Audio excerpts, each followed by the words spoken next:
2 days.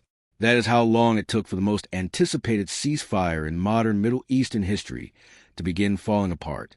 On April 7th, 2026, President Donald Trump stood before cameras and announced a 2-week truce between the United States and Iran, a fragile, conditional pause in a war that had already killed thousands of people, displaced over 1 million, sent oil prices surging 40%, and brought the global economy to the edge of something very dark.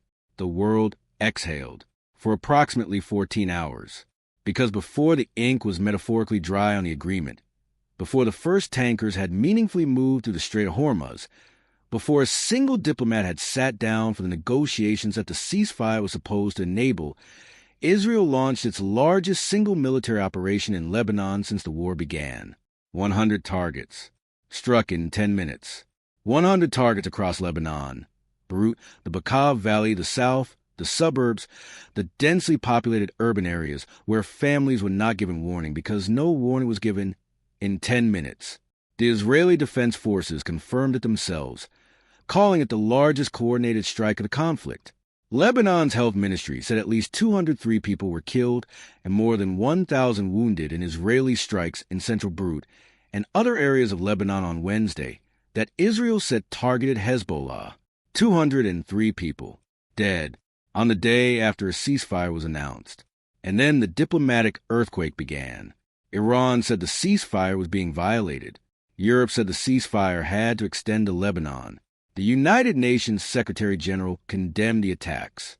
Pakistan, the mediator who had helped broker the agreement, said Lebanon was included in the deal.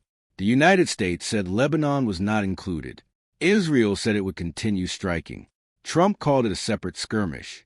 The Strait of Hormuz, which was supposed to reopen, closed again, and the world, which had exhaled 2 days earlier, held its breath. This is where we are, right now, today, and the story of how we got here, the full story, the story that connects every thread of this crisis, is what you are about to hear. To understand why the ceasefire is teetering, you need to understand what the war was. On February 28, 2026, after months of escalating tensions, the United States and Israel launched coordinated strikes against Iranian military infrastructure. The operation, which the United States called Operation Midnight Hammer, targeted Iran's nuclear facilities, its missile production capacity, and key elements of its military command structure. The U.S. targeting Iran's nuclear facilities in June 2025 was referenced by Defense Secretary Hegseth as Midnight Hammer. The strikes were the culmination of years of red lines, warnings, and ultimatums about Iran's advancing nuclear program. Iran retaliated massively. Iranian ballistic missiles flew toward Israel and toward American military installations across the Gulf. The Houthis in Yemen intensified their attacks. Iranian-backed militias in Iraq and Syria struck American bases. And most significantly for the global economy, Iran moved to close the Strait of Hormuz, the narrow waterway through which 20% of the world's oil and natural gas flows every single day. The economic consequences were immediate and severe. Since the start of the war, gas prices are up by $1.18 a gallon, or 40%. Supply chains strained. Markets convulsed. Countries that had nothing to do with the military conflict found themselves paying the price at the fuel pump and the grocery store. The fighting lasted 5 weeks of the most intense military exchange the Middle East had seen since 1973. More than 1,900 people had been killed in Iran as of late March, but the government has not updated the war's toll for days. In Lebanon, where Israel is fighting Iran-backed Hezbollah militants, more than 1,700 people have been killed, and 1 million people have been displaced. Thousands dead, 1 million displaced. The global economy bleeding. And at the center of it all, a fundamental dispute about nuclear weapons, about regional power, about the future of the Middle East order. The ceasefire was not peace. It was not even close to peace. It was an agreement to pause the shooting long enough for negotiators to sit in a room in Pakistan and figure out if there was a path out of this that did not end in something even more catastrophic. And on day 2 of that pause, the pause caught fire. Wednesday, April 8, 2026. The ceasefire had been announced the previous night. The diplomatic community was cautiously optimistic. Negotiations were scheduled. Vice President J.D. Vance was heading to Pakistan. The Strait of Hormuz had allowed a handful of vessels to pass. And then, without warning, Israel struck Lebanon. This was a massive attack by Israel on Lebanon, unlike anything we have really seen over the past month or during the previous war back in 2024. There was no prior warning given by the IDF, which means that civilians didn't have the chance to get to safety, which is why we are seeing this high and still rising death toll of more than 200 people killed, hundreds injured, and this sweeping bombardment of densely populated urban areas, not just in the capital, Beirut, but also in the south and east of the country. The images that emerged from Beirut on Wednesday were devastating. Apartment buildings collapsed, grocery stores and pharmacies struck, children pulled from rubble, black smoke rising over the same neighborhoods that had already been through war after war after war. Lebanon's President Joseph Aoun condemned the Israeli attacks as barbaric. The Arab League chief accused Israel of persistently seeking to sabotage the ceasefire deal. The United Nations Secretary-General issued a statement of strong condemnation. And Europe, the continent that had been largely watching from the sidelines of a war that primarily involved American and Israeli military power, spoke with unusual directness and unusual unity. The leaders of Germany, France, Italy, the UK, Denmark, Spain, the Netherlands, and Canada, as well as EU Commission President Ursula von der Leyen and European Council President Antonio Costa, said in a joint statement that the ceasefire should apply to Lebanon. 10 governments. One statement. One message. The ceasefire must include Lebanon. Israel said no. The United States said Lebanon was never part of the deal. And Iran said, if Lebanon is not covered, the deal is collapsing. At the center of this crisis is a fundamental disagreement about what the ceasefire actually says. This is not a minor technical dispute. It is the entire fault line. Iran's position, stated clearly and repeatedly by its officials. Lebanon is an inseparable part of the agreement. Iran insists Lebanon is an inseparable part of the deal, while Israel and the United States maintain it is not covered, a gap now shaping the trajectory of the ceasefire. Pakistan's position, and Pakistan as the mediator, the country that helped broker this agreement, is that Lebanon was included. Pakistan, the mediator of the ceasefire, had initially said Lebanon was included in the agreement. The United States position, delivered by Vice President Vance from Air Force 2, Lebanon was never part of the deal, and Iran's belief that it represents a misunderstanding. Vance said, I think this comes from a legitimate misunderstanding. I think the Iranians thought that the ceasefire included Lebanon, and it just didn't. We never made that promise. Israel's position is the starkest. Israeli Defense Minister Israel Katz said Israel insisted on separating the war with Iran with the fighting in Lebanon in order to change the reality in Lebanon. Prime Minister Benjamin Netanyahu also told a news conference that Israel would continue to strike Lebanon as the U.S.-Iran ceasefire did not apply to Hezbollah. Continue to strike. Those are not the words of a country preparing for peace. But here's the problem that this dispute creates. If Iran believed Lebanon was covered, and the mediating country says it was covered, and the first significant military action after the ceasefire announcement is a massive Israeli strike on Lebanon that kills over 200 people, then Iran's response to what it sees as a ceasefire violation is entirely predictable. Iran's Islamic Revolutionary Guard Corps claimed that shipping to the Strait of Hormuz stopped following Israel's attack on Lebanon Wednesday, which Iran said was a ceasefire violation. The strait closes again. The thing that the ceasefire was supposed to keep open, the thing that the entire global economy needs open, closes again because of a disagreement about what was agreed. Europe has been in an uncomfortable position throughout this conflict. As American and Israeli military power was being deployed against Iran, European governments found themselves caught between their alliance with the United States and Israel on one hand, and their deep alarm at the humanitarian consequences and economic disruption on the other. European nations have provided some military support, air defenses, Red Sea protection, logistics, but they were not full participants in the military campaign, and their diplomatic voices have been somewhat muted in the early weeks. The Wednesday strikes on Lebanon changed that. EU Foreign Policy Chief Kaya Kallas said it is hard to argue that heavy Israeli strikes in Beirut yesterday were carried out in self-defense. Hezbollah dragged Lebanon into the war, but Israel's right to defend itself does not justify inflicting such massive destruction. Kallas wrote in a post on X. The European Commission vice president was not done. She warned that Israel's actions were putting the U.S.-Iran ceasefire under severe strain, adding that the truce should extend to Lebanon. The French foreign minister was equally direct.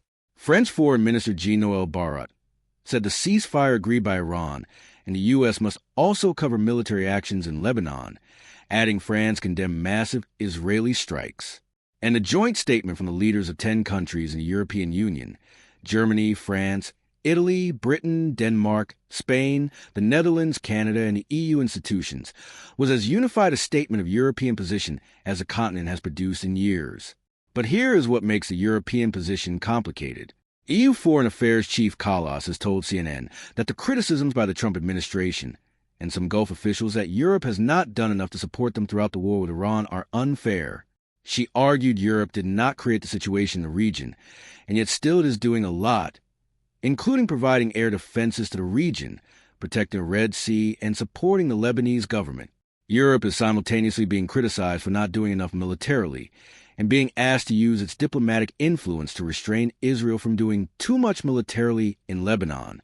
This is a position that the European continent finds itself in whenever the Middle East explodes, caught between the American alliance, the Israeli relationship, the humanitarian obligations, and the very direct economic consequences of a war that has pushed gas prices up 40% and disrupted global supply chains. The European voice is louder now than it has been. Whether it is loud enough to matter is the open question. To understand whether the ceasefire can survive, you need to understand what Iran is actually demanding, because Iran's demands are not simple, and they are not all the same. Iran's demands for ending the war include a withdrawal of U.S. combat forces from the region, the lifting of sanctions, and the release of its frozen assets, the withdrawal of American forces from all bases and positions in the region, every American military installation in the Gulf, in Saudi Arabia, in the UAE, in Bahrain, in Kuwait, in Qatar, all of them.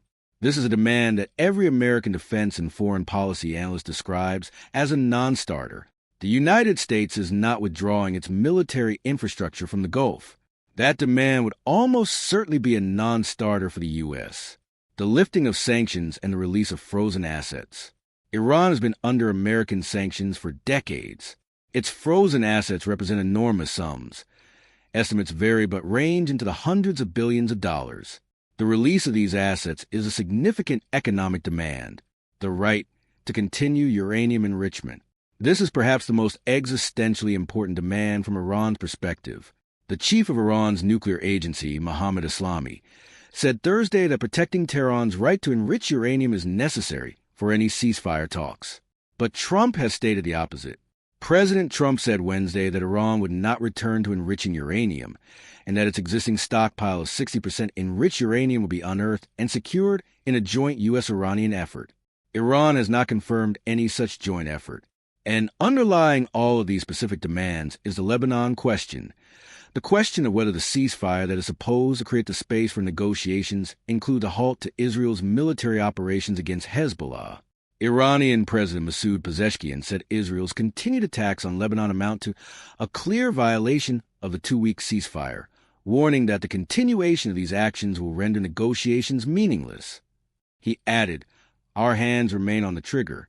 The distance between what Iran is demanding and what the United States and Israel are willing to offer is vast. 2 weeks of ceasefire is a very short time to cross that distance. 20%. That is the share of the world's oil and gas that passes through the Strait of Hormuz on any given day.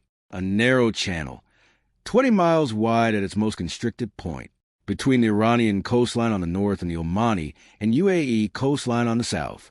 Every supertanker from the Gulf oil fields, from Saudi Arabia, from Kuwait, from Iraq, from the UAE, from Qatar, passes through this strait. The liquefied natural gas that powers European heating and Asian industry passes through this strait. The energy that drives the global economy in enormous daily quantities flows through this 20-mile choke point. Iran can close it. Not easily, not without consequences, but the capability exists. Mining the strait, threatening vessels with missile attacks, closing the airspace above it. Iran has developed, over decades of anticipating exactly this confrontation, significant capacity to disrupt traffic through the Hormuz. Semi-official news agencies in Iran published a chart Thursday suggesting the country's paramilitary Revolutionary Guard put sea mines into the Strait of Hormuz during the war, a message that may be intended to pressure the United States. The chart showed a large circle marked danger zone in Farsi over the route ships take through the strait, through which 20% of all traded oil and natural gas once passed. Sea mines, in the most important shipping lane in the world. UAE's Minister of Industry and Advanced Technology urged Iran to open the strait fully, unconditionally, and without restriction, saying energy security and global economic stability depend on it, and noting that an estimated 230 vessels sit loaded with oil and ready to sail.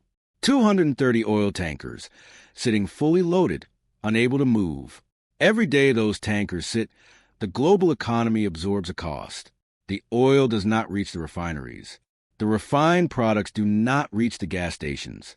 The prices that are already 40% higher than they were 6 weeks ago threaten to go higher still.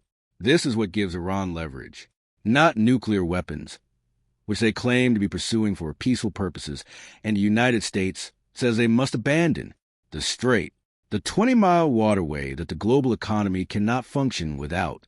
And as long as the Lebanon question is unresolved, as long as Israeli strikes continue to give Iran the argument that the ceasefire is being violated, Iran has a reason to keep the strait disrupted. Let us step back further to the origins of this war. The Trump administration made a strategic decision, a decision that its defenders call bold and decisive and its critics call costly, destabilizing, and self-defeating. President Trump's Iran war has already been declared a strategic failure, costly, destabilizing, and self-defeating across Washington's policy and media elite.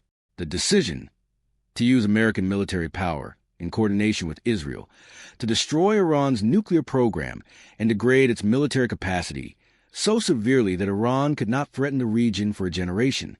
The theory was that a decisive military defeat would force Iran to negotiate from weakness, that the combination of American military power and Israeli military precision would destroy the physical infrastructure of Iran's nuclear program and leave the Iranian regime with no choice but to accept a settlement on American terms. U.S. Defense Secretary Pete Hegseth said American and Israeli forces had achieved a capital V military victory, and that the Iranian military no longer posed a significant threat to U.S. forces or the region. The Iranian military said the opposite. The Iranian military said the country forced Israel and the U.S. to accept its proposed conditions and surrender, both sides claiming victory, which means, as it always does when both sides claim victory, that the situation is complicated. What is not disputed? The human cost was severe. Thousands of Iranians killed. Iranian infrastructure damaged on a massive scale. Iranian internet shut down for 41 consecutive days. Iran's internet blackout has lasted for 41 days, an internet monitoring group said, with the regime's ban on access to global networks continuing past 960 hours. What is also not disputed, Iran still exists. The Iranian government is still functioning. The Iranian military still has significant capability. The Houthis are still firing. Hezbollah is still fighting in Lebanon. The proxy network, for all the damage done to it, has not been eliminated. The war achieved significant damage to Iranian military and nuclear infrastructure. It did not achieve submission. And a 2-week ceasefire with contested terms and a collapsing Strait of Hormuz is not the outcome that the architects of Midnight Hammer were describing when they launched it. At the center of the Lebanon dispute is an organization that the United States, the European Union, and Israel all designate as a terrorist organization. Hezbollah.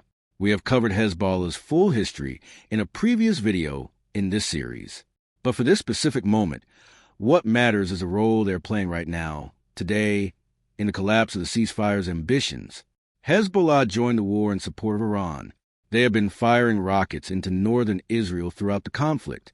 Hezbollah said early Thursday local time that it responded to Israeli strikes by firing rockets at Israel.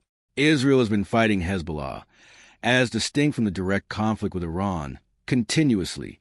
And Israel's position is that the ceasefire with Iran does not and cannot affect its operations against Hezbollah in Lebanon. Israel had said the agreement does not extend to its war with the Iran-backed Hezbollah, although mediator Pakistan said it does. From Israel's perspective, this is a logical and necessary position. Hezbollah poses a direct, immediate threat to Israeli civilians in the north. Over 100,000 Israelis have been evacuated from northern communities because of Hezbollah rocket fire. Israel has said it will not allow those communities to remain evacuated indefinitely. Netanyahu says operations will go on until full security is restored in northern Israel. From Iran's perspective, Hezbollah is inseparable from the conflict. Iran built Hezbollah. Iran funds Hezbollah. Iran arms Hezbollah. The IRGC warned that it will respond to the attacks on Lebanon if Israel does not stop the assault. We issue a firm warning to the United States, which violates treaties, and to its Zionist ally. If the aggression against beloved Lebanon does not cease immediately, we will fulfill our duty. And from Lebanon's perspective, from the perspective of the Lebanese state, the Lebanese government, the Lebanese people, they are not party to any of these agreements, and they are paying the price. Lebanon's Prime Minister Nawaf Salam said the country's cabinet has decided to file an urgent complaint with the United Nations Security Council regarding the escalation of Israeli attacks. Lebanon is caught between Iran's proxy war and Israel's determination to end the threat from that proxy, and the 2-week ceasefire that was supposed to create diplomatic space has, in Lebanon's experience, created the deadliest single day of the entire conflict. 203 people killed in a single day. Let that number sit. The IDF says it was targeting Hezbollah infrastructure and fighters, which it said had moved outside of Hezbollah's typical areas of control. But what we have really seen are horrific scenes of people, including children, being pulled from the rubble of a residential building, grocery stores, shops, pharmacies, and bakeries. Grocery stores, pharmacies, bakeries. The Lebanese Health Ministry confirmed the death toll. The Lebanese president condemned the attacks. The United Nations Secretary-General condemned the attacks. The Arab League condemned the attacks. Europe condemned the attacks. Israel continued the attacks. The heavy bombardment, which killed more than 200 yesterday, according to the Lebanese Health Ministry, makes it hard to argue that such heavy-handed actions fall within self-defense, EU Foreign Policy Chief Kala said. The UN Rights Chief was starker. UN Rights Chief Volker Turk said the attacks were horrific. The scale of the killing and destruction in Lebanon today is nothing short of horrific. And yet, in the morning after the deadliest day, Israeli strikes continued. Fresh Israeli strikes hit Lebanon again this morning, including one attack that killed more than 10 people, among them women and children, according to the National News Agency. The IDF also ordered evacuations across large areas of Beirut's southern suburbs, signaling that operations remain active and expansive. In the context of a declared ceasefire, in the context of international condemnation from virtually every direction, in the context of Iran warning that it will respond, the strikes continued. The Lebanese people, a population of 5.5 million who had nothing to do with the decisions that led to this war, continue to pay the price of being the terrain on which these forces are fighting. The nuclear question, the thing that started all of this, has not been resolved by the ceasefire. It has been deferred, and the deferral is itself a source of tension. Trump said Wednesday that Iran would not return to enriching uranium, and that its existing stockpile of 60% enriched uranium, believed to be buried under its heavily damaged Isfahan facility since U.S.-Israeli strikes, will be unearthed and secured in a joint U.S.-Iranian effort. Iran said no such thing. The chief of Iran's nuclear agency, Mohammad Eslami, said Thursday that protecting Tehran's right to enrich uranium is necessary for any ceasefire talks. These two positions are not compatible. The United States says Iran will not enrich uranium. Iran says the right to enrich uranium is non-negotiable. The negotiations scheduled to begin in Pakistan this weekend, led on the American side by Vice President Vance, will be where this contradiction is either bridged or confirmed as unbridgeable. An Iranian delegation arrives in Pakistan for serious talks based on 10 points proposed by Iran. 10 points. The details of those 10 points matter enormously. But what is already visible is that Iran's 10 points and America's positions on enrichment are in direct conflict. Hegseth said, We know exactly what they have, and they know that, and they will either give it to us, which the president has laid out, they'll give it to us voluntarily, we'll get it, we'll take it out, or if we have to do something else ourselves, like we did Midnight Hammer, we reserve that opportunity. Or, if we have to do something else ourselves, the American Defense Secretary is explicitly reserving the option of further military strikes on Iran's nuclear program, not as a distant threat, but as a live option, while simultaneously claiming a ceasefire is in effect. This is not a normal ceasefire. This is a pause with explicit threats of continuation embedded in the official American government position. Pakistan has stepped into the center of this crisis in a way that would have seemed unlikely even a year ago. A Muslim-majority nuclear power with relationships in both the Arab world and the West, a country with significant Iranian connections and significant American dependence, a mediator with skin in the game, literally, as protests by Shiite groups erupted across Pakistan in response to U.S. and Israeli strikes on Iran, with 12 people killed when protesters stormed the U.S. consulate in Karachi. Pakistan's Prime Minister Shahbaz Sharif invited both sides to Islamabad. Iran accepted. The United States, represented by Vice President Vance, is heading there. The question is whether the Lebanon strikes have poisoned the well before the talks begin. Iran's parliament speaker warned that continued Israeli attacks on Lebanon would bring explicit costs and strong responses. Galibaf warned that negotiations would be unreasonable after accusing Israel of violating the ceasefire by striking Lebanon. Iran's negotiating position going into Pakistan is, "You violated the agreement we just made. Why should we trust the next agreement?" This is not an unreasonable question. From Iran's perspective, the ceasefire was announced. The mediator said Lebanon was covered. The ink was barely dry and Lebanon was being struck more heavily than at any point in the conflict. Iranian figures said that continued attacks on Lebanon would nullify the truce and render meaningless the peace talks planned for this weekend. The talks are still scheduled. The Iranian delegation is still going. That is itself significant. Iran has not walked away entirely.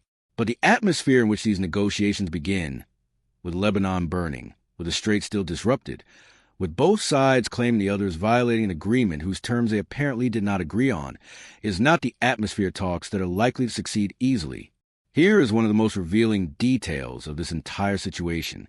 Trump asked Israeli Prime Minister Benjamin Netanyahu in a phone call to scale back Israel's strikes in Lebanon to help ensure the success of the Iran negotiations. The President of the United States called the Prime Minister of Israel and asked him to scale back. Netanyahu vowed to continue striking. While the Trump administration and Israel have both said Lebanon is not covered by the ceasefire, Israel agreed to be a helpful partner, but Netanyahu publicly vowed to continue striking Lebanon forcefully. This is a dynamic that has defined American-Israeli relations throughout this conflict and throughout many conflicts before it. The United States, with its broader set of global interests, keeping the ceasefire alive, getting the Strait of Hormuz open, maintaining the diplomatic process that could prevent an even larger war, needs Israel to exercise restraint. Israel, with its specific security calculus, Hezbollah rockets, northern Israeli communities evacuated, the military opportunity created by the war with Iran, sees no reason to exercise restraint. The ally does not do what the patron asks, and the patron, for reasons that are embedded in the deepest structures of the American political relationship with Israel, does not force the issue. The result, a ceasefire under strain, a diplomatic process launched into headwinds, an international community that has condemned the strikes and been ignored, and Lebanon continuing to absorb the costs. There's another set of actors in this drama who have not been speaking loudly, but whose positions matter enormously. The Gulf Arab states, Saudi Arabia, the UAE, Kuwait, Bahrain. These countries are in a specific and uncomfortable position.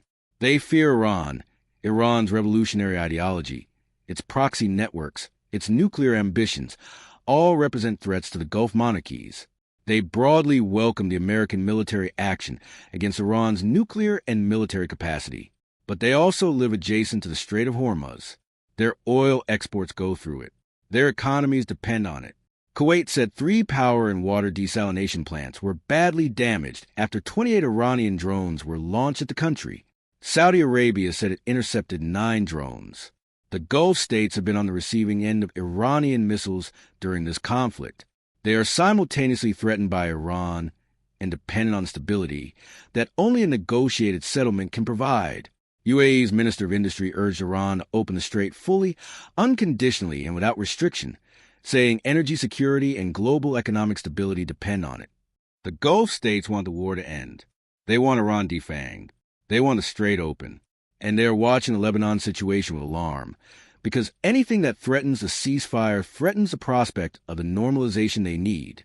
The Abraham Accords, the framework for Arab-Israeli normalization that Trump presided over in his first term, was supposed to build toward a new Middle Eastern order.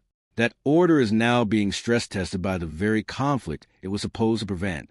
Whether it survives depends, in large part, on whether the Lebanon dispute can be resolved in a way that keeps the ceasefire alive. A note on something that is important and often overlooked in the intensity of breaking news coverage. Every party in this conflict is engaged in an aggressive information war. Every party is making claims that serve its interests. Every party is presenting a version of events that differs, sometimes dramatically, from every other party's version. U.S. Defense Secretary Hezbollah said American and Israeli forces had achieved a capital V military victory and that the Iranian military no longer posed a significant threat. The Iranian military said the country forced Israel and the U.S. to accept its proposed conditions and surrender. Both of these statements are from governments. Both cannot be simultaneously true. Both are designed for domestic audiences as much as international ones. Iran claims Lebanese casualties to justify its threats to end the ceasefire. Israel frames every strike as targeting Hezbollah military infrastructure. The United States describes a ceasefire while reserving the right to further strikes. Europe condemns while acknowledging it did not have a central role in creating the situation. The truth, what is actually happening on the ground, what the actual terms of the ceasefire actually said, what the actual state of Iran's military capacity actually is, lies somewhere in the contested space between all of these official positions. What we know with confidence. Lebanon's health ministry said at least 203 people were killed and more than 1,000 wounded. These deaths are documented. They are not disputed by any party. What we know with confidence. Israel struck more than 100 targets within 10 minutes Wednesday across Lebanon, the largest wave of strikes since March 1st. The Israeli military confirmed this. What we know with confidence. Only a handful of ships have transited the Strait of Hormuz since the ceasefire was announced, and the strait's status remains disrupted. Beyond these verifiable facts, the information landscape is contested, shaped by all parties, and requires careful navigation. As of this recording, April 9, 2026, the situation is unfolding in real time. The Iranian delegation has arrived in Pakistan for talks. The American team, led by Vice President Vance, is heading there. The talks are scheduled for the weekend. Iran even suggested it had put sea mines into the waterway as it offered alternative routes for the few ships transiting the strait. The strait is not fully open. The mines, if they are actually there, represent an extraordinary complication for the shipping industry and for the United States Navy, which is committed to keeping the waterway open. Trump said that all U.S. ships, aircraft, and military personnel will remain in place around Iran until a real agreement is reached and fully complied with. American military forces remain deployed. They are, in Hegset's words, hanging around. Israel continues to strike Lebanon. The IDF ordered evacuations across large areas of Beirut's southern suburbs, signaling that operations remain active and expansive. Hezbollah continues to fire rockets at Israel. Hezbollah said it launched a large barrage of rockets at settlement in Israel, in what it said was retaliation for violation of a ceasefire. And the world that relies on the Hormuz for its energy, the world that is paying 40% more for fuel, the world that has been watching this crisis with a combination of horror and helpless anxiety, is waiting to see whether the Pakistan talks produce anything real. The next 48 hours will determine whether the 2-week ceasefire holds long enough for negotiations to begin in earnest, or whether the Lebanon dispute breaks the whole thing apart before it has really begun. In all the diplomacy and military strategy and geopolitical calculation, something is being drowned out. The voices of the people this is all happening to. The Lebanese family whose apartment building was struck on Wednesday without warning. The mother who did not have time to get her children to safety because the IDF gave no warning.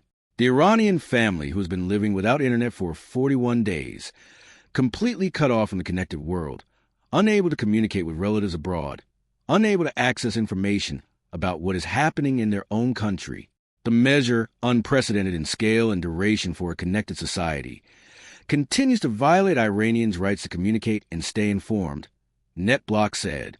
The Kuwaiti family whose power and water desalination plants were hit by Iranian drones, who turned on a tap and got nothing, who sat in the dark. Protests by Shiite groups erupted across Pakistan in response to U.S. and Israeli strikes on Iran. More than 24 people were killed in those demonstrations. In Karachi, 12 people were killed when protesters stormed the U.S. consulate. 12 people killed in Pakistan, a country that was not a party to this war. People who felt so strongly about what was being done to Iran and Lebanon that they took to the streets, and 12 of them did not come home. The driver in Europe, who was paying 40% more to fill their tank. The family in Japan rationing their energy because the LNG they depend on is sitting in tankers that cannot move through the strait.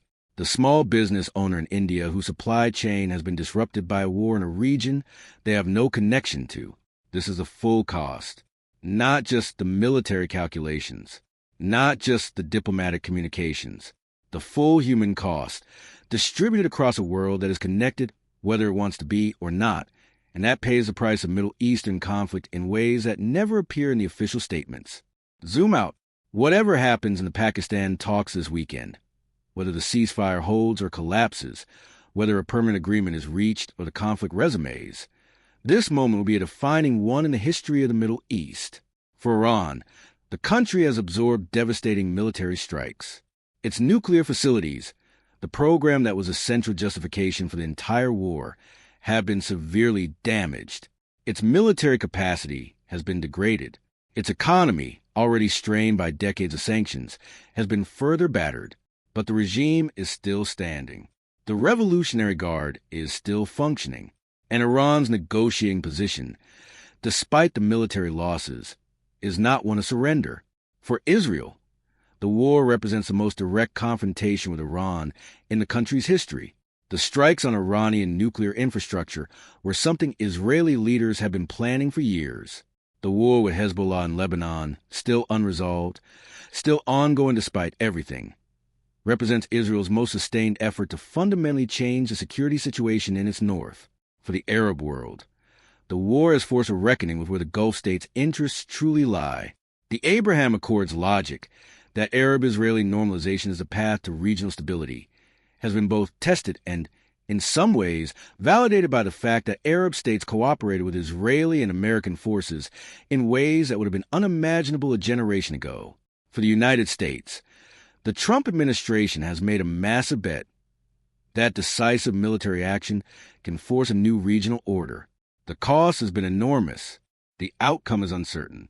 And the 40% increase in domestic gas prices is a political reality that no amount of declaring victory makes go away. For Europe, the war has exposed the continent's limited military and strategic role in a region it is economically deeply connected to. European condemnation of the Lebanon strikes is meaningful. Whether it is consequential remains to be seen. The talks scheduled for this weekend in Pakistan are not a full peace conference. They are not expected to produce a final settlement.